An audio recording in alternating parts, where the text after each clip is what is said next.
I'm a libertarian. What I'm getting is, did you vote for Joe Jorgensen or Trump? Who? Joe Jorgensen. That was the perfect answer. Thank you. And welcome everybody to the Libertarian Podcast Review. I am Tyler Yonke, and today, look, a few weeks ago, I had Clint from Liberty Lockdown on. I told him, look, things go well, you're going to blow up, and he did. Then I had Pete Quinones on, and I said the same thing to him, and the next day he got his Twitter account back. Jose Galison said, "King me." He's on the show with us today. Jose, how you doing? And welcome aboard. I'm doing all right, man. I'm glad to be here. I'm ready for big things to happen to me, you know. Hey, something's going to happen. Yeah, I know you're active military. Maybe you'll be deployed. I can't control what happens, so. You know. Yeah, I know. I mean, sometimes the luck turns around. Who knows? Maybe it's 2-1. Maybe that's the way it goes. Who knows? I mean, I'm not superstitious, but I'm a little stitious. So. All right, well, that's good. No, look, I had nothing to do with those other guys. It's just they happened to be on there. And look, you said I'd heard you on your podcast. You shaved your head, and this is 3 for 3 then with shaved head guys. So welcome. Not me. Yeah, I live out here in Florida, and it's getting a little hot. I have like 2 acres, so I do a lot of yard work. Okay. I do this like every year. I'll grow my hair out all long and beautiful, and I'll just end up shaving it when I get frustrated with how annoying it is about around summertime. No COVID issues with haircuts then? Yeah. Dealt with that just fine. So let's talk about your podcast. So you have, and it's No Way Jose. It looks like you've got about 50 some episodes, and tell us about how it kind of started out and what the whole format is, because I've gone through it and you are eclectic. Let me tell you, man, you're doing a bunch of interviews, and I just flipped through just now. I mean, I've been listening to you for a few weeks now, but you had Vin Armani on really early. Tell us about how you even got into deciding to do podcasting. I don't know. It's a whole long story. I during the height of the COVID, I had a buddy who got with me and was wanting to start up this Facebook group, and it's called the Liberty Movement. And the concept was to be this cultural, non-political space. Then the idea being that's the thing that we could unite us. If we can kind of put the political side stuff aside, because that's one of the biggest things in my opinion that kind of divides a lot of us libertarian types is because there's people who make arguments that are going to vote for the D. There's people who are going to vote for the R. People who vote for libertarian. People don't vote at all. So it's all over the place. So really the whole idea is to influence the culture. So that was that. And then later I kind of that got pretty big, and it kind of took on a whole different bunch of forms. And we were we want to turn this into a YouTube thing, and it was going to be a rotating roster of shows. I did that. I started the Liberty Movement, and then at one of the shows to kind of support the thing to help it grow, I created my own show, and I was just going to sort of help it grow. And I mean, eventually, right now, it's kind of defunct, the channel. I actually have it out. I did a little update recently. I'm not doing it anymore, but I'm leaving it open for anyone else who wants to. So, if you guys want, go check out my channel. There'll be update for the Liberty Movement. Check it out. I go more into it there. But anyways, my show came out of that. And the idea was I initially, when I first started, all I was doing was cultural stuff. And that's why it's kind of eclectic. So I wasn't focusing on your normal political stuff. I was, I don't know, I would do episodes on comics. I don't know. I did a self-improvement one, just all sorts of stuff. But, and then after time, it's I kind of felt I pigeonholed myself too. So then after a while, started doing I created my own YouTube channel that I did. I would kind of had a template for a while where I did one cultural thing a week, and then one that didn't fit that perfectly. And then now I'm kind of the point where I do whatever I want, because I'm not really doing the Liberty Movement thing anymore. Although anyone who wants to take it over, I'm still welcome to contribute and do episodes here and there that will contribute towards it. So when you say culture, what specifically was your mindset there? And you've probably heard the quote. I think Breitbart said, politics is downstream from culture, and to some extent, I mean, I think that's mostly true. But I think politics can influence culture. But that aside, was this anything to do with that, or what do you mean by the culture part? Yeah, it was kind of that. I mean, it was just mostly it was a spot to put aside all the silly shit. It was for example, a good example that you could use is we would like to be able to promote people who are for the YouTube channel specifically. Say someone out there had decided that they want to do a weekly sports breakdown, and they were just Liberty guys, and even if they didn't even really go into Liberty theory at all, and they just happen to be guys that think similarly. We would have kind of lift them up, and that was kind of the idea, was just to kind of lift each other up, but more in a cultural sense to help each other in that way. Because we just want to influence the culture more. We also broke off into like localized groups so that we kind of created culture in that way where it was like localized culture. Like I'm in Florida and there was a Florida chapter. We had one meeting. We'd like to do another one eventually, so it's still kind of active. So yeah, I mean it's kind of vague. I mean, at the end of the day, culture just means people doing things. So that's why like people overanalyze, and that's why the whole like it is true. Like people use that Breitbart quote as it's like gospel, right? Because I'm a non-voting anarchist, and so I actually don't agree with using the political like realm. But it is annoying when I hear people use that all the time as an argument against political involvement. They're like, well, you know, it's the culture that matters. And it's like, yeah, but culture is kind of just this vague, like, what people do thing. Like, it doesn't really, like, it goes both ways. It's kind of, it doesn't really mean anything if you really think about it deeply in relation to that quote, you know, and in relation to politics. So, because yeah, politics in a sense is culture as well. Right. Yeah, exactly. And what made me think of even twisting that a little bit, because I've always bought in with that the Breitbart thing. But a few weeks ago, Vin Armani and Dave Smith were having an argument about all kinds of stuff, and one of them was that whole concept. And I started to think about it. Now, I'm an attorney, and in California, politics, they set, you know, crazy people in the legislature, and they write laws, and next thing you know, that is making its way through the culture everywhere else. So it's not devoid of that, obviously. And by the way, the Vin Armani, Dave Smith thing, any comments you want to weigh in on that? You alienate yourself from ever being on Dave's show or Vin's? You had Vin on, actually. Yeah, well, that was forever ago. I'd like to have Vin on again at some point. I just never got around to it. Just kind of, you know, popping around, just doing random things. But yeah, I don't know. For the most part, I basically agreed with almost everything Vin said, but I didn't really like his delivery. But then on the same end, like, I saw him, like, later, he kind of talked to, like, Clint from the early lockdown and Mark Claire. Yeah. And it seemed to me like he was kind of implying that he was almost intentionally doing it to create a conversation. And, I mean, the way Twitter is that's kind of how you get those eyeballs, like, through, like, if he had just, like, made a tweet that was like, hello, Dave, I have a respectful disagreement on how you do this and blah, blah, blah, blah. Like, Dave would have probably never replied. And even if he had, no one would care. Right. So, like, there's something there. I don't know. It's like, I'm conflicted on it. I mean, I do mostly agree with most of what he said there. And I think a lot of people jump down Vin's throat much too quickly without even really understanding where he's coming from, because people attack the golden goose that is Dave. And I'm fully admit, Dave is probably the person who's been the most influential on my thinking. I love Dave, but you will see the rees as soon as anyone says anything bad about Dave. And to be fair, I can see why, because there have been a lot of dishonest attacks against Dave. Yes. So, but there are times where people have honest, you know, disagreements, and with, I think basically where Vin was coming from was an honest disagreement. You know, like the argument of like agorists and anarchists who don't agree with using political system. I think that's, generally speaking, I mean, they can be cunty about it sometimes, but usually it's coming from a honest place. It's not like these people who are yelling racism and stuff. That's a whole different story. Those people should be disregarded. It might not have helped. Yeah, right. It might not have helped when Vin was calling him, you know, a crappy comedian, and Dave's going back about being a gigolo. That might not have helped the unity thing, as the, you know, going. But, you know, I brought this. I had Pete on the show, and I brought this up, and immediately he's like, I'm not talking about friends. And I'm like, that's perfectly fine. My point is actually, I see these two as, you know, one is kind of taking the Ayn Rand Gulch idea, and the other one is taking, you know, let's take on the politics. And he's like, I see both. I'm not going to criticize either one. So, you know, you're say you're a non-voting anarchist, which I'm probably a voting anarchist. And why? I'm in California. It doesn't make any sense. So what's your opinion on those two, as far as like, just, I don't know how well you are on versed on Ayn Rand or anything, but taking the idea of just leaving, like, you know, go to Saipan, or being involved in the politics.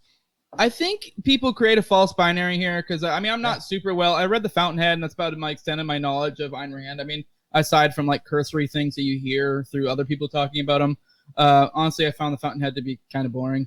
I know a lot of people go on about it, but I mean, I get the concept. It was kind of a cool concept, but overall kind of boring. But anyways, I think there's a false binary that gets created where a lot of people say it's this like because people say it's like this. What's God, I'm blanking. The animal response, fight or flight. Okay. People basically are equating it to that, and I don't think that's necessarily an apt comparison. Because I mean, if anything, like, even if you were going to use that comparison, I would think you would use Vin's perspective would be more like flight to be able to fight. Because it's kind of idea of like if you're in battle, like you don't like. You're kind of an idiot if you always, just wherever you get ambushed or whatever, decide to take the fight in that spot. Sometimes you move to, I forget what the Sun Tzu thing is, where it's like you don't let your opponent choose the battlefield or whatever. Like it's kind of the same idea. Like why would you? That's like you're putting yourself at a disadvantage for no reason. And especially in today's day and age, where it's like everything Vin would be doing would be online anyways. So, like, what does it matter? You're like, oh no, we don't have him here if the magical boog kicks off. We won't have that one more gun or whatever it is people are imagining. Like, I don't think you contribute that much in that regard anyways. I thought it was interesting because when Vin, and I don't know why we're talking about this, but I think it's interesting. When Vin went on with Mark Claire and he's really putting down, or maybe it was with Clint, either one of those, there was a lot of time. They were both good. Yeah. Right, really good. But talking about power and the power, absolute power corrupts absolutely. He kept emphasizing that point, and kind of your understanding. And what's interesting is you talked about the divisiveness in the Libertarian Party, yet it's so different than like the Republicans and Democrats.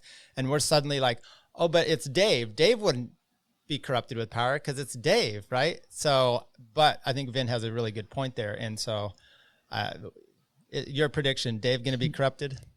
I don't know if he's going to be corrupted, but I do think one thing is and this isn't necessarily meaning that it's, because the power argument isn't the best argument, but there's something there, because I do think there's something in us because basically we have this liberty movement, this like ethereal, large liberty movement, and I think a lot of the energy is being funneled in one place.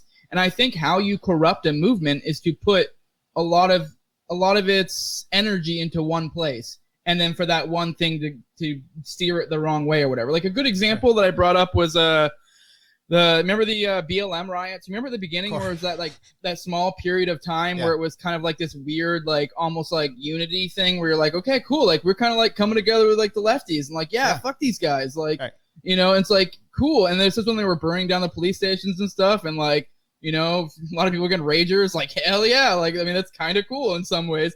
But then it like, at some point it shifted and they started burning down like CVS's or whatever. And then people were just kind of like, I think people got so ingrained in like their position that then they started, instead of immediately being like, nope, not cool. It kind of dragged them along. And I think we're kind of dealing with a lot of the effects still now. There's a lot of strife even within the party from that, like kind of, I feel like that created a divide within like the party or the movement at large of like the people who got really sucked into that narrative and then like made every excuse. And the point I'm kind of making is like we put all this energy in one thing, and we weren't really, I don't know, like for example, let's say Dave did, like say the Fed boys got to him and they were like, and I mean I don't know Dave personally. He's always struck me as up and up. He's the reason I'm an anarchist. Yeah. Like Dave is. He over time convinced me to read Anatomy of the State. I did, and then I became an anarchist. And it was actually from years of listening to Dave Smith that convinced me to read it. But let's say I don't think he would take the money. I mean, maybe he would, maybe he wouldn't. Let's assuming in this magical situation where the Fed's coming to you, here's a bag of cash. But he has some pretty obvious weakness. And to be honest, I have the same weaknesses. I have children.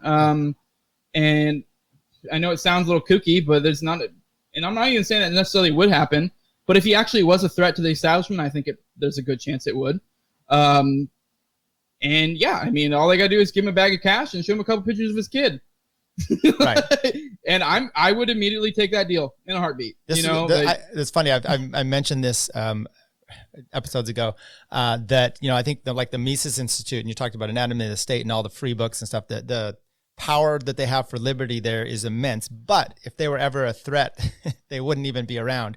So I don't think, people try to demonize them, of course. And much like Dave, let's be honest, though, if it's he's not going to get anywhere, even if he does run for president, I would vote for him. Maybe it'd bring you out of retirement of voting. Have you ever voted? Okay. I mean, to be honest, You're pretty young, right?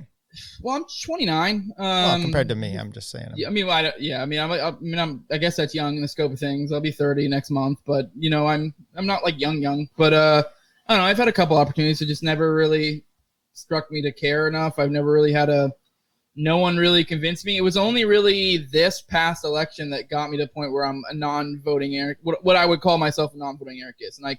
And I mean, somewhat that was from JoJo. I mean, but then I also, a lot of it was from me and Konkin and other things, and just kind of thinking more on it and about like whether I think even, and I'm to be clear, I know a lot of people, I always caveat this. I don't come from the perspective. I know a lot of non-voting anarchists or agorists or whatever come from the perspective of it's immoral. I don't come from that perspective. No. I completely agree with Lysander Spooner and that in defensive voting is fine.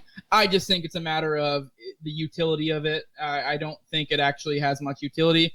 And I could craft a hypothetical in which I would vote. I mean, I'm not, but it's, I think the vast majority of the time, there's no utility in it, especially in the long run, because I do think there is something too that you're building up a system that's going to fuck you. So, and I mean, yeah. No, I'm not far off on that at all. Yeah. It's just an interesting prospect. Like the people that have the I voted sticker, that's that one, and the I vaccinated. Those are like the adult participation trophies of 2020. I think it's just they're in 2021. So, and they're saying it's such a vital part of your participation. I'm not buying into that, and I never have. But let's go kind of with your background. So I think you and I are, besides being about 20 years apart in age, you and I are very similar as far as it sounds like you kind of were right-wing growing up, listened to a lot of the same things I would. I was always interested in talk radio and stuff. When did that process, so you didn't vote when you were a full-blown neocon Republican, I guess? I'm trying to think of who I even would have been able to vote for. I'm losing. I probably would have been voting age for. I don't think I was voting age for Obama either time. And then I know Trump just didn't do it for me. I don't know, just wasn't anything that really impressed me. Did he? How long have you been an anarchist? You said Dave brought you over, so it's probably in the last 4 or 5 years or so. Yeah, I mean, I'll be honest. Don't hold me to this because I'll probably end up realizing later. I think I was an anarchist before 2016. Okay. Like, crap, I totally was able to vote in the last election. I'm terrible with time. So, but either way, I don't know. I just never. It really never struck me. During the Trump election, it was Gary Johnson. It was basically or Trump were the only ones I would even think about. I think I was just I don't think I was an anarchist at that point, but I was definitely a libertarian. I was like a minarchist at that point. But neither, I mean, and even then at that time, I still, even as a minarchist, I still was like, God, Gary Johnson's awful. Like I had kind of bright eyes at the beginning, but it didn't take too long before I was like, it's not really worth the effort, the little bit of effort it takes to go vote for him.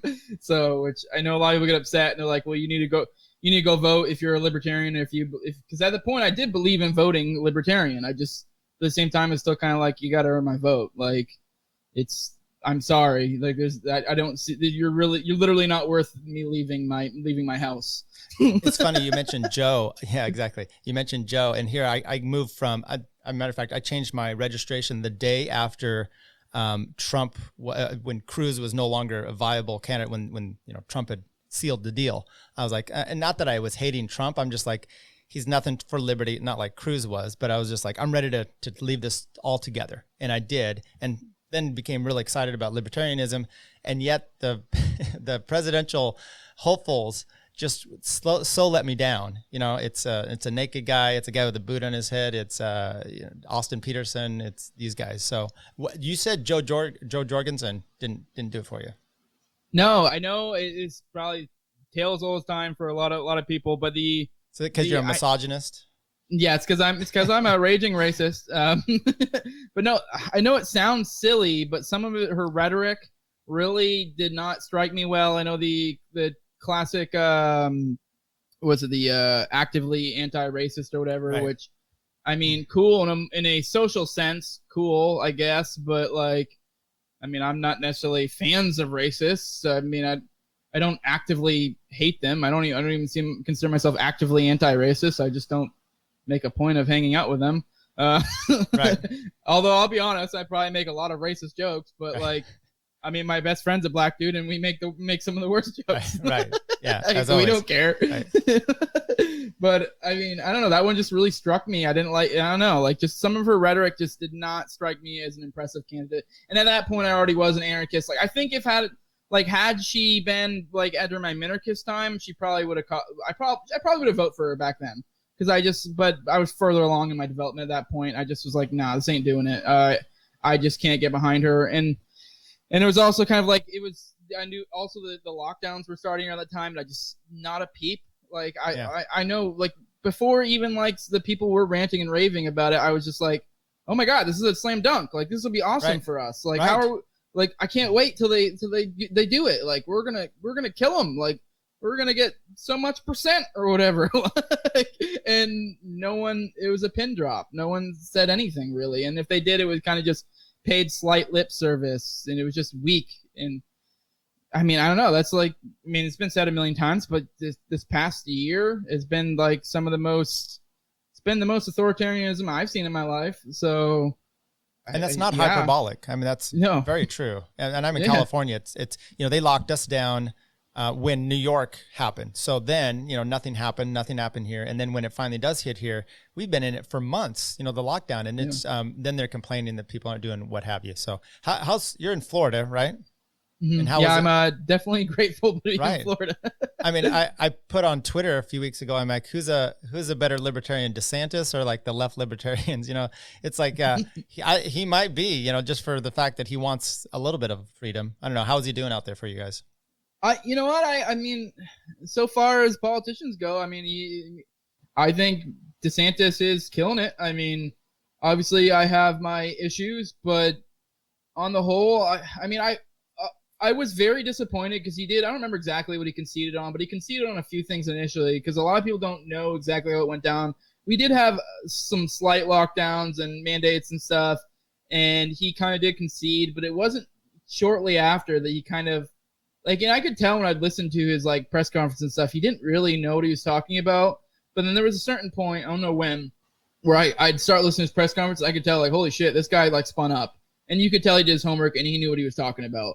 And he very much at that point was like, no, we're not doing this. And, I mean, even then, we still have, like, there's still, in most places, there's mask stuff. But even then it's, because a lot of people think in Florida it's just, like, no one's wearing masks and anything. I mean, kind of no one is, sort of, at this point. Sort of not. If you go to, like, a more city area, there will be signs on stores, but, half the time no one listens. I don't wear mine anywhere. I mean, I just don't. I mean, I will keep it in my pocket, and if someone says anything, I'll be like, oh, my bad, I forgot. And even then, that almost never happens. I live in in Sacramento area and just in the foothills, so what's interesting is there's two counties, Sacramento and then this El Dorado County. El Dorado is where Gavin Newsom just moved to, and it's been open right away.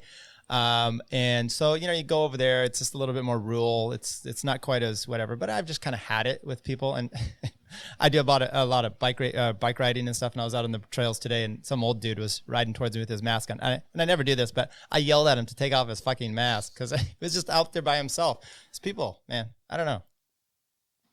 You there? You froze up a little bit. Oh, it glitched up there for a second. You asked something? I'm sorry. No, I just was retelling a tale about yelling at an old man on a bike. That's all. Yeah, no, it glitched up for a second. I didn't know if you asked a question there at the end, but I caught most of it. So yeah. Well, have you gone crazy like me? Yelling at people, anti-Karen or something? No, if anything, I mean, it's also, you're in Cali, I'm in Florida, so I do have to keep that in mind sometimes because, with the whole white pill, black pill thing everybody going on these days, I'm very white pill in a lot of ways, but I also do have to sometimes remind myself I'm in Florida. Let's talk about the pills because you were dispensing a lot of pharmaceutical products there with Clint the other night. So, and I heard Malice retort at someone trying to use the clear pill. So, for those that don't know, I know there's some people that listen to this that may not be aware. Why don't you lay out the pills as you know them? Maybe give a brief background to what they are, and then introduce us to this clear pill that you speak of. All right, we got the blue, we got the red. The way I see the blue and the red is kind of like a, I don't remember, how do I say exactly? It's kind of like essentially the red is like you've accepted that the state hates you, essentially. I mean, I kind of use the incompetent evil example. Like blue pill is like, especially from a libertarian perspective, pretty much most everyone is like blue pilled, except for like, and I guess maybe you could say there's some conservatives who are red pilled somewhat, but for the most part, like I'm speaking this from a libertarian perspective. If you're someone who just looks at the state and you're very much like a Reason type, Reason magazine type, and you're like, oh, the state is incompetent and they're inefficient and blah blah blah blah, like you're probably blue pilled. But now if you're like the state is evil, then all right, now we're talking. Now we're entering red pill territory. And then you kind of get into the black and the white, and the black and the white are more pertain to, I mean, really they're just optimism, pessimism, black being pessimism, white being optimism. I think it was, Molebug, I think is the one who had the clear pill. So this isn't an original idea. So it wasn't like Malice was responding to my concept, so I mean, I should Kudos probably to just you pretend if he was. but yeah, it would have been pretty dope, but, and I know he retorted, I think he was just being silly. Because he was like, the clear pill's clear, like pills aren't clear, and that's bullshit. I've taken a lot of pills in my life, Right? And there are clear ones. Maybe he's talking about suppositories or something. I don't know. Yeah, I don't know, but anyways, So the white pill is optimism, black pill is pessimism, and that's a big thing everyone talking about. It's like kind of once you get past the red pill, you realize like, oh my god, the state is evil, and the state is like we're all going to shit. Like, because I mean, especially once you kind of get along those lines, you start realizing like, oh, this is gonna collapse at some point. How does it collapse? I don't know. What does a collapse look like? It depends. But so that's where a lot of people get this like black pill, white pill. Like, oh my god, are things looking up? Like, are we gonna come together as a liberty community and everything can be great, or is it all gonna go to hell? Are we gonna be in the gulags? And my thing is with the clear pill is I don't think it's one or the other. I think it's a mixture of both. And I think, I mean, obviously, it's so funny that we, as this liberty movement, fell into this like white pill, black pill thing. Because I do think we have an issue with being binary thinkers. As much as we make fun of like other people as being like smooth brains and binary thinkers, we fall into it just the same. We, it's a private company, bro. Did you break the NAP? Did you not? Like, and don't get me wrong, there's some truth to those statements, but there also is, for example, like. One of the great things about agorism is and it was also something Rothbard kind of went to a lot, but he didn't emphasize it a lot, was like with the private company thing is it's not necessarily a black and white. Like there's gray. Like a corporation is in some senses an arm of the state. So like, and then even then, to some extent, some small mom and pop business that's getting some sort of like, say they're getting some sort of welfare from the state, to some extent, they're kind of beholden to the state. Obviously less than the big corporation, but so that's what I'm saying. There's grays, there's shades of gray. It's not as simple as just as like black and white. And it's ironic that we fell into it. And I think the clear pill is just realizing like kind of getting a firm grasp, or I mean, it doesn't mean you're obviously no one is a fortune teller and knows exactly what's going to happen. But I feel like the clear pill is kind of like you're starting to see the writing on the wall. You understand what you got to do, and now you're doing it. It's realism. And like, so for the black pill I feel like gets you prepared. The white pill starts, can you be like, okay, we got it. And then the clear pill is kind of like, all right, I got it now. I'm resolved. Let's go do it. Like that's kind of, because I do think the black and the white have the pros and cons. Because I think you can get complacent with the white pill. You can fall into despair with the black. I think the clear pill is where it's at. And I also think the black and white thing I think we need to let go of this concept of that. Like, because everyone's like, what's going to happen in the United States, or and I feel like they look at it from a nationalistic sense, which, I mean, to be fair, we've all had, 12 years of indoctrination. So it kind of makes sense that we're still stuck to this idea of nationalism and being like one country or whatever. But, whether it be secession or like, I think most likely we're looking at like soft nullification / like soft secession, to where we're going to see in the future, we're going to have these, crazy technocratic state or cities but then on the outskirts, you're going to have like more rural areas where the state doesn't really have much influence. And it might still technically, I mean, maybe some areas will secede, some won't. But I think it's going to be this thing where it's like, yeah, I mean, like if you're in those rural areas, like it's like, yeah, we're part of this country, but we kind of don't give a shit. Like, that's, you know what I mean? It's like, you mean I have like a sheriff or whatever, but it's not going to be the same as like the people who live in the city. And that's kind of where I'm coming at from the clear pill. It's like, that's kind of where I tie it into, and that like, I think we need, and I also think there's something too that we can start thinking generationally and start thinking like, where is this going? Like, what do I need to do to ensure that my progeny, my future generations prosper? I mean, although to be fair, that's completely likely it happens in our lifetime as well, because right. I mean, it's just getting real, you know. What's interesting is the pill situation. To me, it really came about from Michael Malice. I mean, that's who I was really hearing it from, and his book, and especially his book, The New Right, which brought in Munch and Smolbug and a bunch of this other thing. And he's such a anti-binary person, and yet he started with just the blue and the white, or the red. He then brought in the white, and I guess he's writing a book with that. But blue pills, I think they get. I mean, you're exactly right with what you're describing there, and you know, to be a red-pilled person in a sense, to see kind of what the corporate press and the media and the government is all trying to do to us all the time is important. But sometimes, you mentioned Reason Magazine as an example. Some of those blue pills for me were important. Now, I mean, Reason was a big factor in my progression, because there was the one, libertarian kind of magazine out there. I latched onto it. It got me in with like the Fifth Column, and then Camille, and then that hit me with Malice and Thaddeus Russell. Next thing you know, I'm just down this landscape. So it was important for me because it was a step off of the plantation, and so maybe their version of blue is still not as bad as the Steven Crowders or whatever else you have. I know we really take a shot at this, and Drew Hancock has done blue pill libertarian videos and stuff. What's your feeling as far as demonizing or going after some of the blue pills? Do you kind of leave them alone, or are you okay with that? Does that make sense what I say?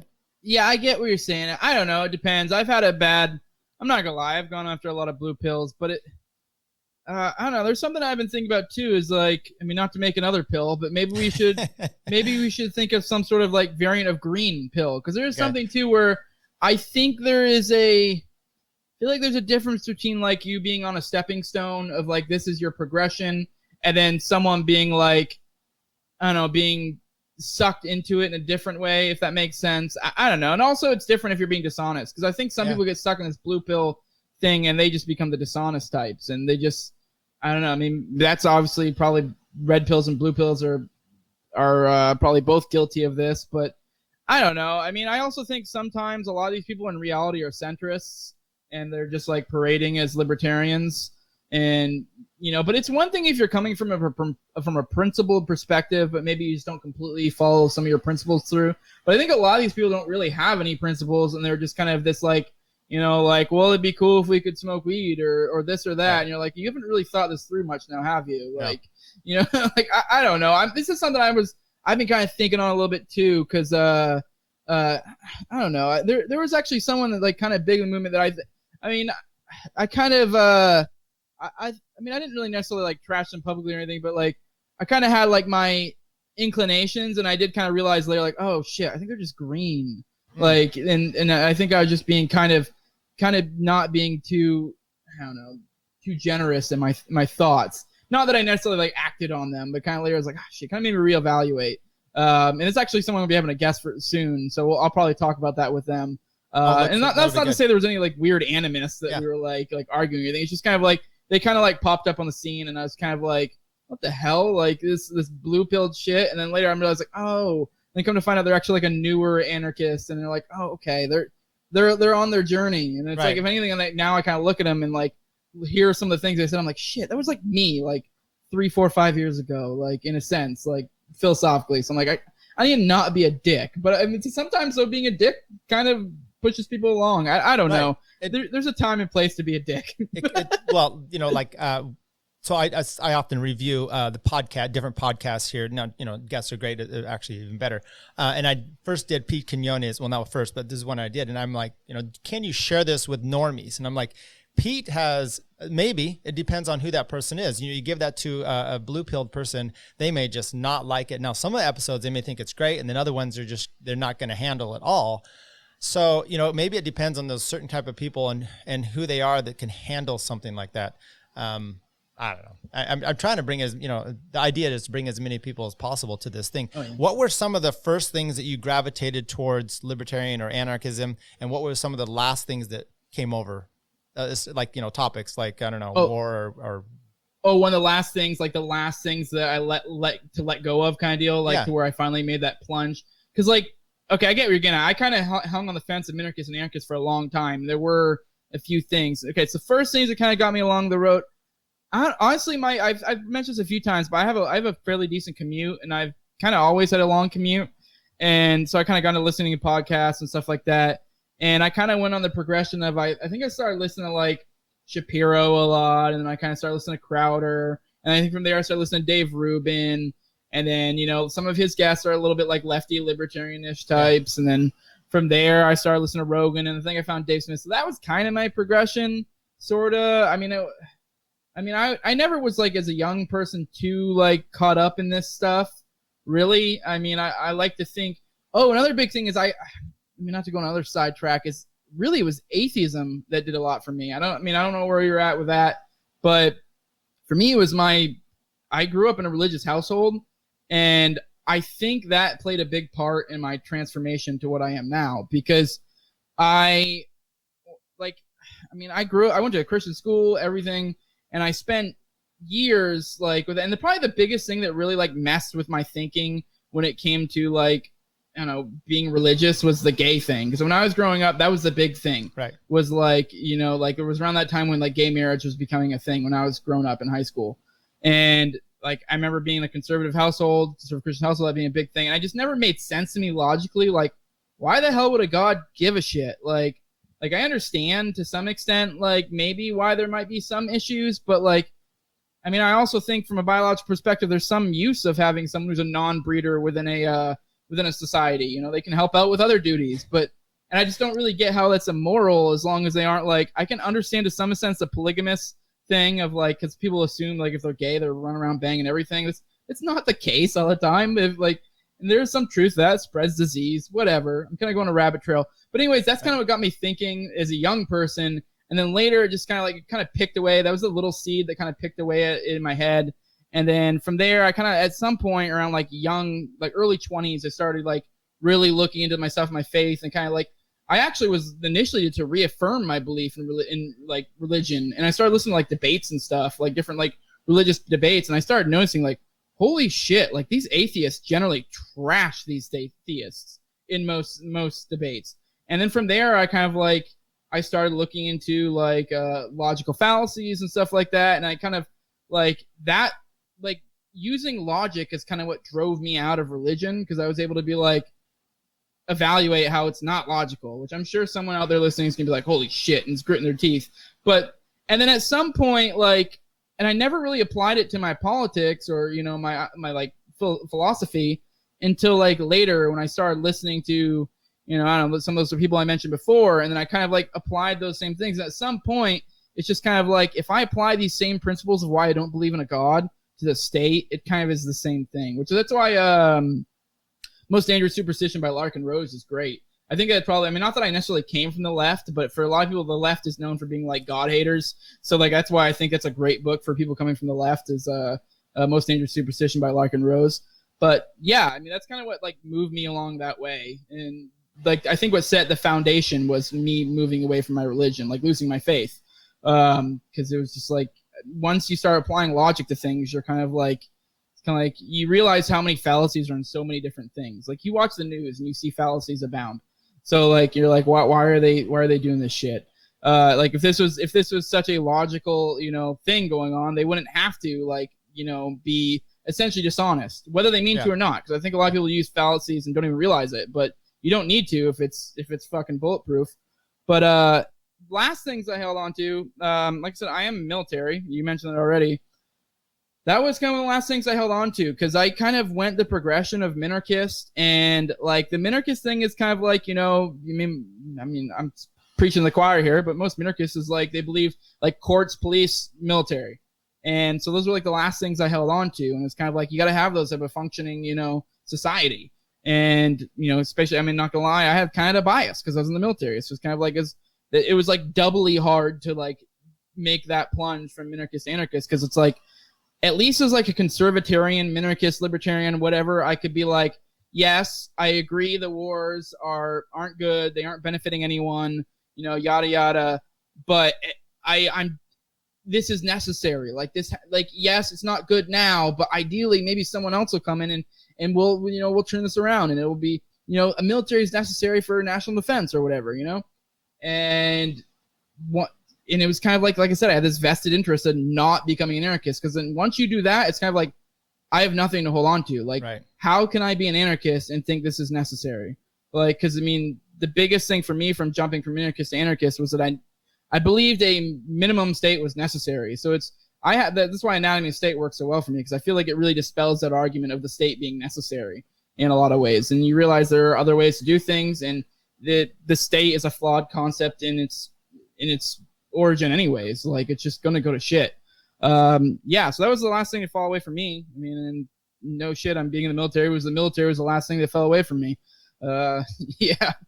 I found Rothbard's For New Liberty. He talked about one section there, and you can find a speech of his actually online talking about this, where he's with a group of friends, and he's a minarchist at this point, and he's trying to convince them of whatever. And these are some lefties, and they go, well, if you're okay with the government, does the government do better with this municipality, with this certain thing over here and over there, and if that's okay, then why isn't everything okay? And he's like, came to the conclusion, oh yeah, the government's better at the free market with everything, and I have to be consistent. And he said it was like an epiphany and clear-minded, and boom, he got. And for me, the way he described it was exactly the same way. And it's the courts, the police, all these, the military. And once you start to realize, would I have the government in charge of making shoes and all these other, no, you wouldn't do that. So why do these other things? Now, on your religion thing, we're going to cut the interview because I'm no, I'm just kidding. I am a religious person, but okay.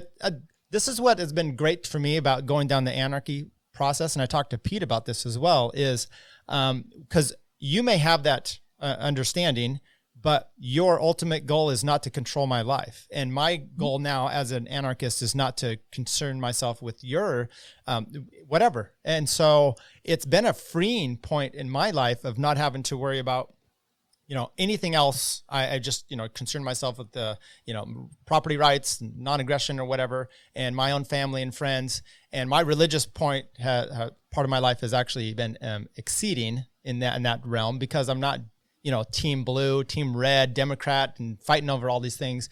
And so it felt like a superpower in a sense. And it's interesting, like the atheists that I find in the anarchist and the libertarian movement seem much more accepting of me and my religion than the left or the right. So, I haven't got any. I'm past my angry atheist phase, so we're good.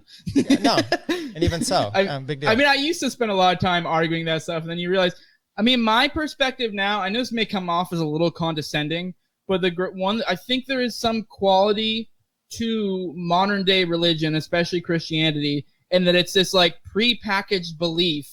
And generally, by modern perspective, it's good shit. Like, it's like, it is just like, hey, treat people good. And that's mostly what Christianity is. Right. We can get in the weeds, and I don't think we will here, because that's a whole other discussion. I think it's not necessarily that, but I think a lot of modern day Christianity kind of misses the boat on what it actually is. But exactly. And I think that manifests itself in why they're able to cling on to the state as an example, right? The lockdowns are happening and these churches are okay with it. And you're like, well, then you're bullshit for your own philosophy, religion. Anyway, sorry to interrupt. But I do think there's something to that like it's this prepackaged belief that it's kind of easy for people to fall into. It's kind of nice, and it kind of gets them. Because like my thing is like, if I can get you to my end, if we can get to the same conclusion, I don't care about how you got to that conclusion as much. I do think there is some importance to how you got to the conclusion, because it kind of affects your thought pattern, and that may make you more susceptible to improper ideas later that will get us to different conclusions.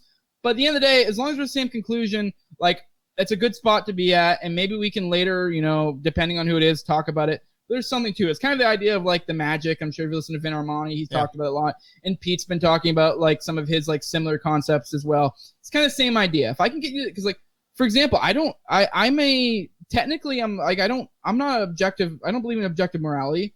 I think natural rights are a social construct, but I think they're useful. Sure. And I think they get us, and I have a way that I can logically think through where we get to the same conclusion. I basically, for all intents and purposes, I essentially operate under objective morality and operate under natural rights. But then I have a different thought process to get there. But like, if we're at the same conclusion, I don't care. If that's what somebody, if I need to tell somebody, hey, there are natural rights, and because you're a human being and because you're born, you have the right to do this and the right to that. If that's easier than me explaining, like, well, some long drawn out explanation or whatever, if that's easier for them, that gets them where I want them to be, I kind of don't care. Like, so where do you, in your mind, where do you base your rights then? Is it like the argumentation ethics thing from Hoppe, or is it just something else, or do you just not concern yourself with it? I think rights are kind of like a Stirner. Our rights are what you take, but at the same time, it's kind of like, I know a lot of people are like, oh, well, then we'll just have warlords everywhere. And I was like, isn't that kind of the anarchist argument? Like, why we can't have anarchy?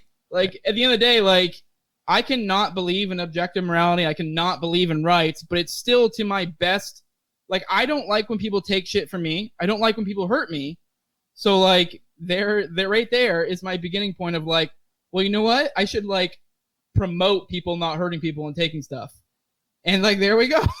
It's really that simple. Like, I don't believe that's an objective thing. I mean, my thing is, like I say a lot, is that you can derive, like, I think morality, for example, that kind of applies to rights as well, is subjective. But yes, we can lay down an initial, like, if I can get you to agree to values, like if me and you having a discussion and we can agree on certain values, from there we can set up a framework which is objective. Because I can be like, me and you both agree that, we value people not hurting people. We value people not taking their things. From there, we have the NAP right there. And while it may be subjective technically, like, we have set up within that subjective framework, there's objectivity. And like, there might be people who, don't agree with that, but you know what? That's what guns are for. So like, right. And I've heard you recently talk, and I think it was with Pete or a few different people. You talked about your principles and your hierarchy. You said, hey, I have my principles, but my family needs to eat, be damned. I'm going to go and do what I want. But then that made me think about this and exactly what you said. Maybe I don't think that's and I'm defensive of you. I don't think that necessarily goes against your principles, because your principles are subjective and they're what you believe them to be. And your family is a hierarchy of that. And, your family is always going to take precedence. You're not going to ever let anything happen. You're not going to let Joe Jorgensen dictate what's best for your family. Oh yeah, no, definitely. I mean, these are actually like, these are newer things. And this is kind of like some principles I applied from like reading Stirner. Mm-hmm. Which, I mean, don't get me wrong, I could entirely change. My sure. beliefs have changed so much in my life, they could change again. But this is a lot of stuff that I kind of got from Stirner. It's kind of like, I think one line, I don't remember if I'm getting it right, but he said, your principles should serve you and not the other way around. And that, I mean, that's kind of, essentially that's just competing principles. And like, yeah, we can get off in the autistic weeds. But at the end of the day, like, if there's some scenario where I have to break the NAP or whatever to, provide for my family, and it's actually imperative or what have you, I'm not going to sit there and philosophize on whether, like, it breaks NAP. Like, I'm sorry, I'm going to do it. But at the end of the day, I do believe that generally speaking, it doesn't serve my interest to break the NAP. Because if I break the NAP, then other people are going to be like, well, why don't I break the NAP? So the best way to ensure that people don't hurt people or hurt me and take my shit is to not hurt them and not take their shit. Right. Like that, it's really a simple concept. I know a lot of people get all like crazy, like, well, that, when it comes to like subjective morality, like, well, you could do this, you could do that. It's like not that crazy. Like, I don't know. No, we live in that kind of world already with different competing interests. Let's kind of move on. With that in mind, do you have any prospects, and have you done this, bringing people towards this liberty movement? Do you have any strategy for doing so? I'm sure you've talked to people about your beliefs. I have, and it seems funny to me that both the left and the right argue that over and over about, like, how are you going to get someone to court and how are you going to do this? When especially the right wing people, I'm like, have you ever thought that the free market could be the solution for everything? You always talk about the free market, and suddenly you're fighting me tooth and nail on this. Have you had outreach with people and trying to make these conversations? You want to reframe that question? I think I got a little bit lost in there. I don't know. We're gonna. No, that happens. Yeah. Bringing people to liberty. Okay. Okay. I've had arguments with people or trying to have discussions and simply trying to tell them of this wonderfulness that is anarchy, right? No government. And both the left and the right seem to just really push back harsh against this. And when especially the right has flustered me with, I'm like, it's free market, it's solutions for everything. And you're worried about who's going to get to court, blah, blah, blah. Do you have a strategy? Have you had one with, or any outreach with people? You obviously have a. Yeah. Sorry. I don't know what happened there. It was me. It was you. Probably me. I don't know why I did that. No, but no it ended at the question there. I had Clint on, and his computer went out, and we kept trying to do this, and it kept going. Then he got blue screen. We kept trying, and it went out. And it was right before it was on with Dave Smith. So it was good timing. He ended up having to get a whole new computer. So I think I saved him from a disaster with Dave. Anyway, go ahead. No, I normally don't have these issues. I used to back in the day with a different computer, so I'm a little bit embarrassed. But whatever, it happens. We'll edit it. But I get what you're getting at, and like the best ways to kind of bring people to liberty.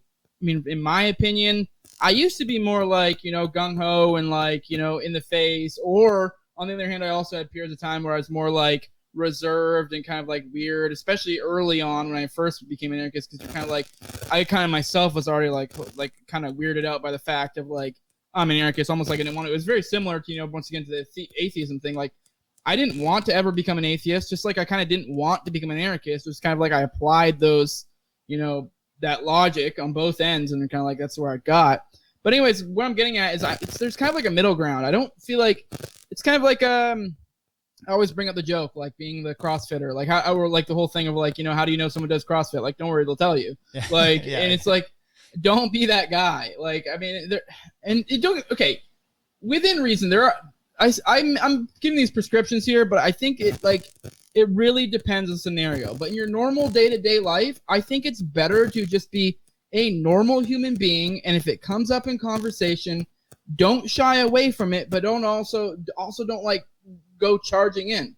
Like, because there'll be like, that's kind of how I normally operate. Like, the people will bring up something and I'll just be like, that's stupid, or like, I don't know why we're doing this or whatever. And they'll be like, what? You don't think? I'm like, no, that doesn't make sense. This or that. And like, or if they'll be like, well, what do you, like, there'll be times to be like, well, what do you believe? I'm like, well, I don't think we should have a government or whatever, depending on what it is.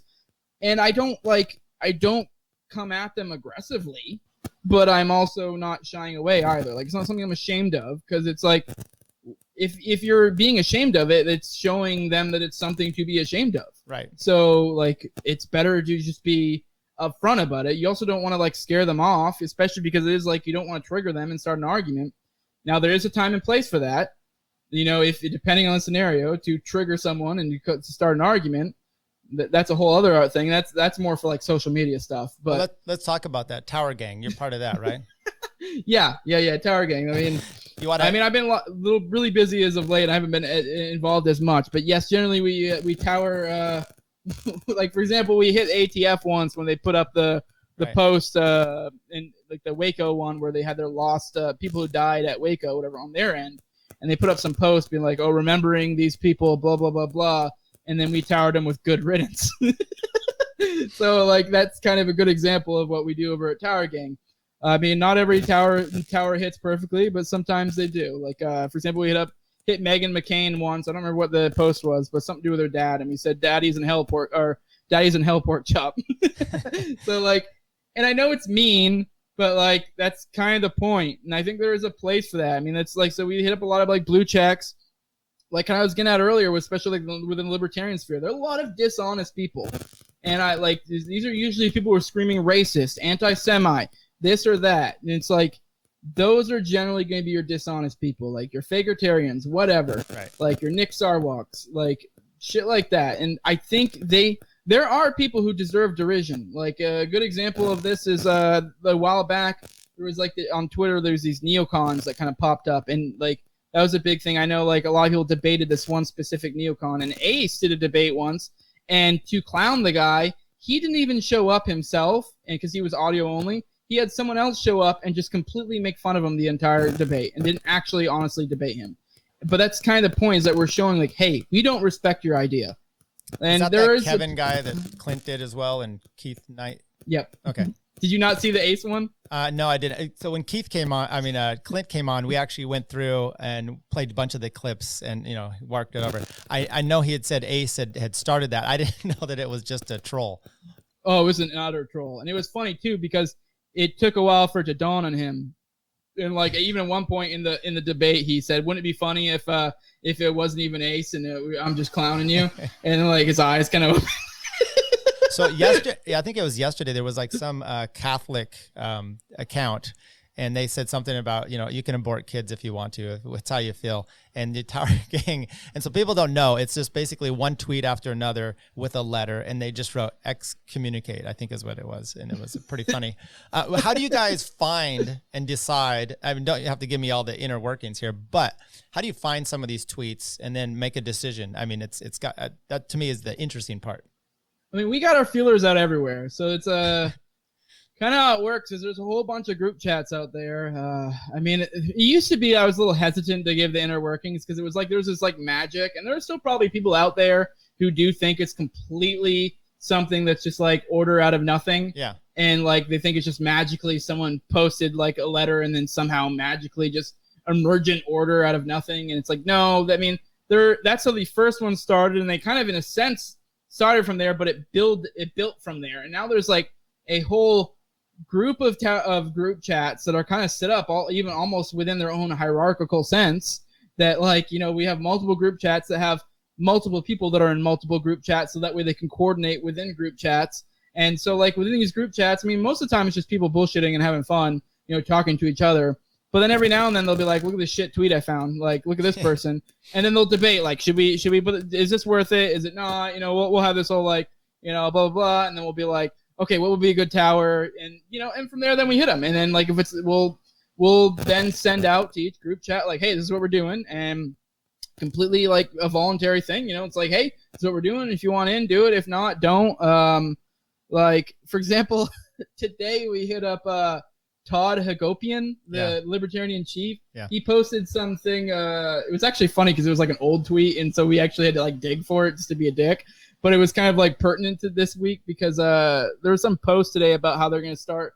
They think they should start testing on children with the vaccine. And there was a one from like a month ago from Todd where he's like, unpopular opinion, we should start testing on the vaccine on children. And then so you put popular opinion, go fuck yourself. Nice.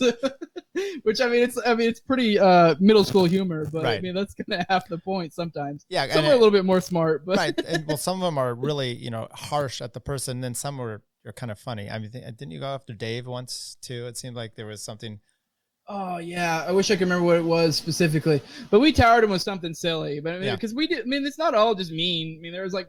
We have like positivity towers. I actually did a whole episode on towers once, of like explaining every little thing of it and the different types of towers and like the whole different like variants of towers too. Like I don't know, it's fun. It's something to fill the time, and it's weirdly kind of beautiful in a way, especially because we usually focus on like we try to focus on like blue checks or like people that we consider to be part of the cathedral. And it's kind of this like disregard for authority. Essentially, it's a happening, right. So it's like, especially like, a lot of like the Fed posts and stuff will hit up, stuff like that. So it's just like kind of like, it seems silly, but in a way we're kind of ridiculing the state in a sense. So I know it's kind of beautiful. It's kind of that's driving us closer to anarchy. I like how you've modeled it after a terrorist cell. That's with your own little, well done. Well done. Hey, and the funny thing is it actually originally started the earliest towers were like shit where it'd be like someone would put an N and then someone put I and then G and then you know where it's going. Like right. Those were the original ones back then. Not us specifically, but it was like like this has been a thing for a long time on Twitter where people put like RET and you can kind of figure out the rest. Right. But those were completely emergent order, just people being silly. But it's kind of like one of those things where like they couldn't ban you because it's just one letter. Right. Let's talk about your podcast a little bit. So, how are you when you started doing this? How soon until you got a pretty big guest, and how did you end up getting him? Oh God, I'm trying to think of who my first guests were. That's the thing. I mean, I don't know when I know Vin was episode 9, so he might be one of my earliest big guests. But I was here's the thing when it comes to, I mean, I don't know how many you've done. I listened to a couple of your episodes, but one thing I'd say to anyone thinking about them is, I mean, yes, there are a few like God tier people. They're like, yes, you got to really put in the work to get them. But most people you can just DM them or, send them a Facebook message and be like, hey, this is my podcast. I'd like to talk to you about this. And 9 times out of 10, they'll be like, yeah, let's do it. When do you want to do it? And not only are they going to be like, not only will they say yes, they're usually surprisingly congenial, like, and if anything, super accommodating about time, everything.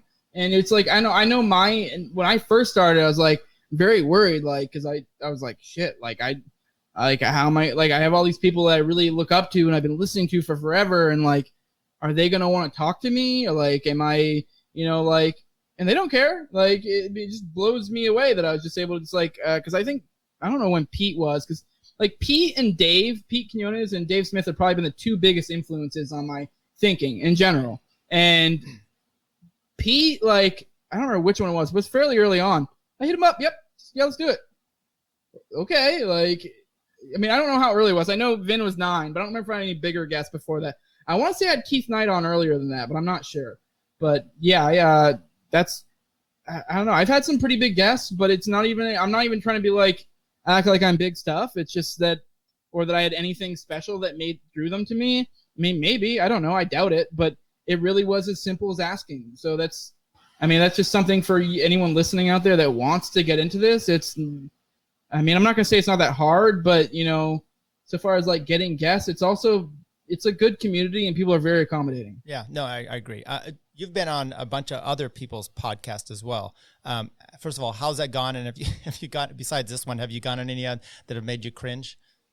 Have I gone on any that made me cringe? And you don't have to name those. I'm just saying, look, so I have a cycling podcast and I have like almost 300 episodes of that. And I've done a lot of interviews and sometimes it's like pulling teeth, right? You have 300 episodes of a cycling podcast? Yeah, I've been doing that for years. It's a bike. I'm into bike racing and I've covered, world tour stuff, interviewed a bunch of people. I didn't mean that in a condescending way. I'm just like, in my head, I don't know anything about cycling. So I'm like, how the hell did you pull off 300 episodes about cycling?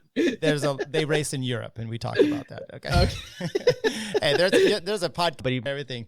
The point, by the way, ridicule me all you want. I don't give a shit. It's perfect. Oh, no. I mean, obviously you're killing it. Like, you got 300 episodes. I'm like, Jesus. No, so I've been doing that for a long time. But point is, I don't know what my point was. There's sometimes you're talking to these people and you're trying to interview them and it's like pulling teeth. And I don't really do much, like, especially for that, I don't have to do much work, behind the scenes to try to get information. But have you been on some where it's been a little bit painful or you're driving the conversation when you're a guest or even people on with you? There's only one that comes to mind that I can think of that I did an appearance, and only one that comes to mind of when I had someone on. I mean, I'm not gonna say specific, but like, actually, I have 2 now that I think about it, of like when I had someone on. But I mean, all right, I was about to say now everyone's gonna start wondering. I don't have that big of an audience, so I mean, I don't know. Maybe a couple people start wondering, but I don't know. Yeah, there is some that is like kind of like you're like trying to like squeeze stones to get water out or something. And do you do prep for when you're having someone on your show? Yeah, I mean, that's another thing too, that like maybe that's why I haven't run into it too often. I mean, maybe that's why with something like cycling, since it's like you probably have a smaller group of people to pull for guests and stuff like that. I mean, I don't know. I'm talking on my ass. It's an Olympic sport. Tour de France. Come on, people make hundreds of dollars doing this. It could be a way more happening audience or group than the Liberty Movement for all I know. Yeah, it's just as autistic. Let me tell you though. It's just crazy. But anyways, yeah, like I don't know. Like I generally kind of scope out who I want, and I try to kind of think of like topics I want ahead of time before I even contact them. So usually that kind of helps, but then I guess with the issue would be with like people who want you to guest on theirs. Yes, there's only one that comes to mind, and yeah, like it is. I mean, I'm obviously not going to go specifics, so I'm not pressuring them, but it's like you don't have as much. Do they give you topics to do most of the time when you come on a show? Are they giving you a topic they're going to talk about, or is it just like you just said, hey, come on, and we're just going to chit chat? So. I mean, usually, it's like either chit chat or like, I mean, the only thing as of late that people have been wanting to, because I mean, once I kind of like outed myself as being still in the military, and so I have had people who would be like, "Oh, let's talk about that." Right. I mean, that's cool, whatever, I understand. But yeah, I'm kind of the active duty military guy, so I'm the. I've had a few people hit me up for that, but I don't know. Yeah, usually it's just talk. I mean, they may mention a subject or two, but yeah, I don't know. I mean, but yeah, I get what you're getting at. There are some where you're like. And it's different when you're going on someone else's show because you don't have as much control because you're like, you weren't the one who got to scope it out. And you feel kind of worse to be like, no, you know? So you're like, whatever, we'll just do it. Like, we'll have a conversation. There are sometimes you're like, all right, this is a little rough. So you told me with booking it here, you're doing them in the evening. So are you doing 1 or 2 shows a week? Are you just guesting on a lot of them? Kind of what's your, how packed up and ahead of time are you getting these out? I usually only do 2. I do like 1 to 3 a week. I try to do 2 a week. I try to stay ahead too. So if I do like if I only do 1 episode in 1 week, I will like try to make it up later because the thing is I'm just the greatest thing, like anyone trying to get into podcasting, try to stay a week ahead. That way, because I don't like the feeling of scrambling, and I also don't like just releasing as soon as I do it. I know some people do, some people don't. It's all different theories. I like to have I feel like personally, I mean, I don't know, I only have like a couple hundred subs, so I could be completely wrong. But personally, I feel like people probably like consistency. It's like you release a semi-regularly or on the same days or whatever, or not too close together, what have you. But yeah, if you like get ahead of yourself, because I know I had 1 week where I like had some extra time, so I did like 4 or 5 interviews in a week, and that way I was like, I have extra content for the following week. And I know when I first started, it was like I would just release as soon as I did one because I just like, you get all excited and be like, oh, I had a really cool conversation. But it's like, and that is a hard one. Like that Clint interview that I had, like I sat on that for a week, and that one was hard because like I really enjoyed that conversation. Yeah. I was like, shit, I just want to release it now. But it's like, no, control yourself. Like release it a week from now. early release is never good, I guess. Right? Yeah, no, never good. But huh? I was just gonna say. So, are you editing all your own? Do you do any editing? Nope, no editing whatsoever. Just peel it off of YouTube and put it on. I joke that I'm doing it so it's just like raw and real, like Rogan, but it's mostly just because I'm lazy and I don't know how to edit. Okay, well you got the golden microphone there, so you've got some equipment, right? I mean, oh yeah. How much effort did it take you to get going into this to acquire everything? And were you worried about starting out with this? Was I worried about starting out? No, I mean, initially I was at first. Because it is like, it's weird. I mean, I'm a tech idiot, so it was a little bit daunting starting out. But then I come to find out, like, because I think my first episode, I want to say, I don't even think I had the mic yet. I think I just had the computer audio or the computer mic and the computer camera. And I was like, that's trash. And then someone was like, you got to at least up your audio quality. So I got like a $30 mic on Amazon. Shit's not expensive. That's actually pretty normal. Like $30 to $50 is usually roughly what they run for people curious. And then later, I then got the webcam to where it like up the video quality a little bit. And yeah, I think that was like $30 too. So it's like a $60 investment. But it was like initially starting out, it's like I didn't know. It was like the unknown. I was just like, it was also like I don't know how much it matters. Like I don't know. Yeah, it wasn't too bad starting out though. I mean. It's like you kind of figure out things as you go. I'm no professional. I still don't know. I had 1 episode, I think, once that like I had a few issues. I've been pretty lucky and not had too many issues in episodes, and so I usually could just like release it. I've had a couple where like the internet will come out, but then I'll pop right back in to where it somehow doesn't cause an issue. But I had 1, and even then I just like I think I had a decent following at the time. I was like, hey, anyone help me out? Oh yeah, people are willing to help, so that's a good idea. Yeah, like my first intro I had for a while, which I don't use anymore, was just like another podcast who just made it for me. I was like, I mean, at some point I need to get around to like being a little more official and make like an intro. Like yours is pretty legit. Oh yeah, I stole its free song and then put Malice. I'm gonna do a new one. Malice was with Yaron Brook and Lex, and Yaron Brook says something about you guys all married, and Lex says we all want to have sex with our mom. And right, and the reaction to both of them were like, "Oh my god!" So I think I'm gonna throw that in as a new open because hey, why not? Yeah, I know. I don't know. That was a good episode. I mean, that was a very long episode, but it was very interesting.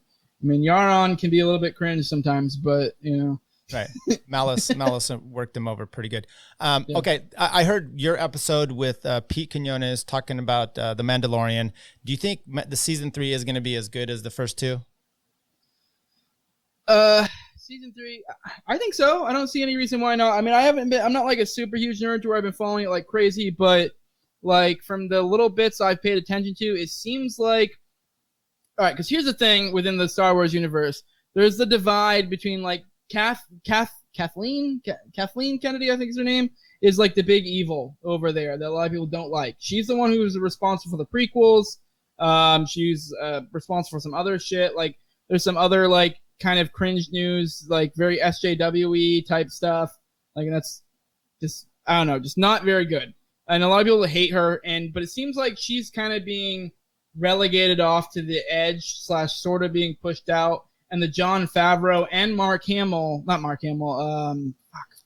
George Lucas have been kind of the other element that have been kind of gaining power. And so, you know, Jon Favreau is the absolute shit. Like everything he touches is gold. Like he was the reason why The Mandalorian was awesome. And yeah, it seems like they're kind of taking over. And a lot of people are upset that Cara Dune, you know, Gina Carano got booted. But like, don't get me wrong, I think it's really, really lame that they did that. But I mean, everyone who's freaking out that's like going to ruin it, it's like she was like a background character that really didn't play that important of a part. Like, and I get it. It doesn't look good them removing a character, but like really how much of a storyline did anyone really think she was going to have in the next season? So I don't know. I mean, I think it's part of the reason why they didn't they didn't mind shit canning her. It was just like, whatever. She has no real anything to do here. So cool. We get to like show off how, you know, progressive we are and boot a character we probably weren't going to use much anyways. Right. So who is the Clone Wars guy that has been so involved? Filoni. Yes. His first name. Yes. He's good stuff too. Yeah. Yeah, I know he's great. been really involved in that. My son's real big into the Clone Wars. He's telling me how the Mandalorian is following along with the Clone Wars stuff, and I'm like, I'm very optimistic for the future there. I think that some of the stuff I've heard coming, it seems like they're kind of like they found a happy medium of like, you know, pulling in the new like my age. Cause you said you're what, like mid late 40s, I'm assuming. That'd be nice. I'm turning 50 next week actually. Okay, so you come from, I'm late 20s, so like I'm more of like the prequel, you know, age. You're more of like a little bit more closer to the originals, but like I feel like they're doing a good job of kind of melding those two groups with what they're doing right now. Yeah. So they're kind of finding a happy medium and paying homage to both, you know, pulling the good from both. Because, I mean, don't get me wrong, the prequels weren't that great, but they did also have their ups. So, like... Sure, yeah. I mean, but then again, I don't know. I mean, a lot of people were complaining when the prequels came out. Maybe it's just the effect of, you know, once these, like, sequel trilogy came out, it's the same idea of now everyone's, you know, how a lot of people were, like, loving on Bush, where it's like, well, no, he was awful. It was just, you guys are just love him because you hated Trump so much. The Mandalorian, though, grabbed me in a few ways. I don't know, maybe this is referencing my age here, but... I felt like it was the TV show Kung Fu meets the A-Team, where he's kind of the Western guy out there and going and saving people. Because we saw one of the I think it was season 1, and before we went into the theater and saw the last Star Wars, and I was just like not interested because it was the Mandalorian had been so good. Maybe it was just the short sequences of everything. I'm hoping that they continue. It's been entertaining for me. So yeah, they did a really good job. It was basically a Western with like lots of like. Then they also had like the Jedi when they came in. It was basically like the one episode with God, I can't think of her name right now, but the Jedi or the Jedi chick. Right. It was basically an old school samurai movie. It was like a samurai meets Western episode. Yeah. Like it was, and it was just, I don't know. They're doing a great job. I really can't sing their praises enough. Like it kicked ass. Like, and also like even from a Liberty perspective, there was so much there. Like. Yeah. Like the episode with fucking Bill Burr with like that was like that was the really most good. That was the most on the nose anti-war thing I've probably ever seen, other than maybe like a Scott Horton audiobook. You know, like like it couldn't be any clearer what they were getting at. Like they could have swapped out the words and it was exactly that. just so you know, I mean, Scott does have a YouTube of his last book. You know, it's broken up into segments, so you can watch that. That's maybe even more. Yeah, I have seen those. Okay. Anything out there you're seeing, like TV or, you know, in the movies or anything that you see coming down the road that's kind of similar as far as like freedom that I don't even know if you look at things in a liberty perspective. I've just stopped really trying to, you know, negotiate the world of movies in my politics because it's just impossible. But I don't know if you see. No, I'm the same way. I just enjoy shit. Like, yeah.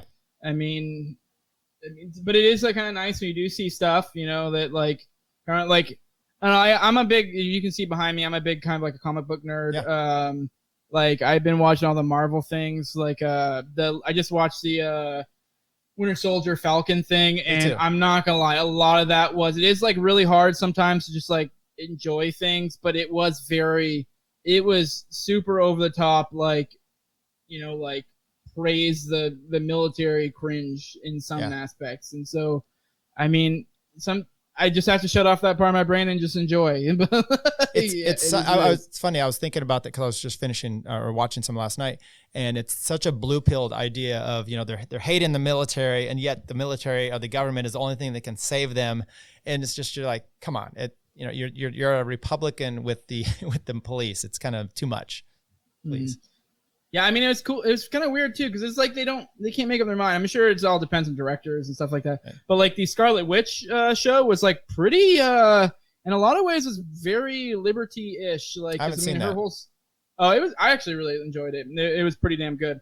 But like for example, her whole story is that like she literally came from this war-torn country, and like her family died, and like her and her brother sat there watching a bomb that killed her family, like expecting it was going to blow up. Like that was like a big part of her like origin. And like, I don't actually talk about Shane Hazel. I don't think I released it on my show, but I think we talked about it on his. But it was one of those like kind of like current eventy, so didn't really make sense to release on my channel. So like, but yeah, no, we talked about that, and it was kind of interesting because we kind of had like the military thing. It was very like especially that specific episode of that had a very powerful like anti-war message where it was like, holy shit, like, and that is the thing that happens. Like that's, I know it seems crazy and outlandish, but it's like, no, like civilians die all the time. They showed how her like family were like scraping by, but we're still happy, and like how but then all of a sudden, boom, just a bomb comes out of nowhere and kills them, because they're in a war-torn area. So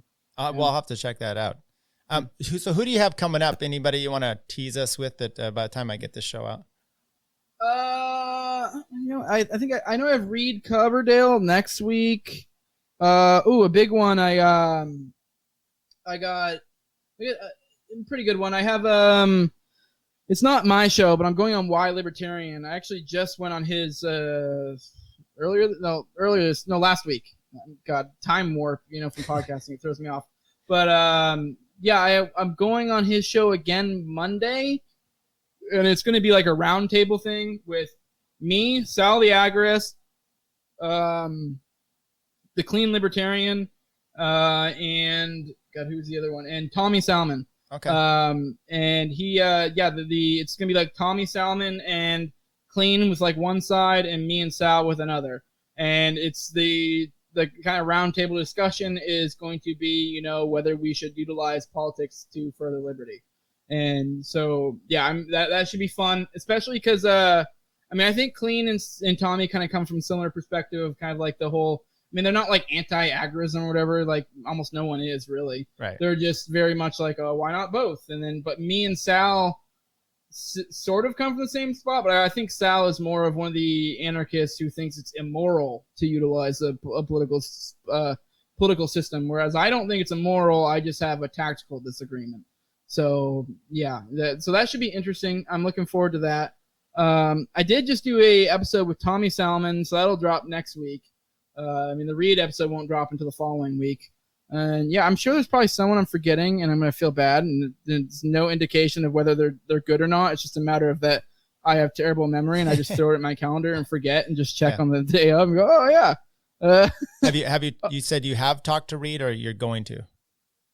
Oh, I already have Reed scheduled in. Okay.